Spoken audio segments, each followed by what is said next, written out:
विचारतोय राहू शकता का? राहू शकत नाही. माझ्या जिजाबाई साहेबांच्या वेळ काय आली आहे का? शहाजी बाबांचं लग्न जमलं होतं. शहाजी संभाजी महाराजांचं, यांचे थोरले बंधू, त्यांचं लग्न जमलं होतं. त्यांना मुलगी केलती शिवनेरीचे किल्लेदार, शिवनेरी किल्ल्याचे किल्लेदार विजयराव, त्यांची मुलगी देऊ केली होती. लग्न झालेलं नव्हतं, जमलं होतं.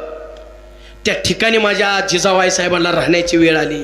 सोयऱ्याच्या दारात किती हाल झाला असतील.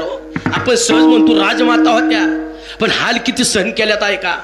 हाल किती सहन केल्यात. जिजाबाई साहेबांना शिवनेवरती ठेवलं. शहाजी बाबा पुन्हा फौजीची जामवाजम करायला बाहेर पडत होते.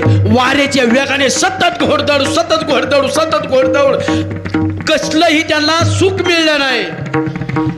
आणि जिजाबाई साहेब रोज रोज त्या शिवनेरी किल्ल्यावरच्या शिवाई देवीला जायच्या आणि सांगायच्या, आई अगं माझ्या स्वार्थासाठी नाही ग मागत, माझ्या स्वार्थासाठी मला मुलगा नकोय, माझ्या हिंदू धर्माचं रक्षण करण्यासाठी मला मुलगा पाहिजे, माझ्या माय मावल्याच्या आबरूचं रक्षण करण्यासाठी मला मुलगा पाहिजे, मला स्वतःसाठी नको आई, माझं गारानं ऐक नाही. दार उघड बाई आता, दार उघड बाई, दार उघड बाई आता, दार उघड बाई.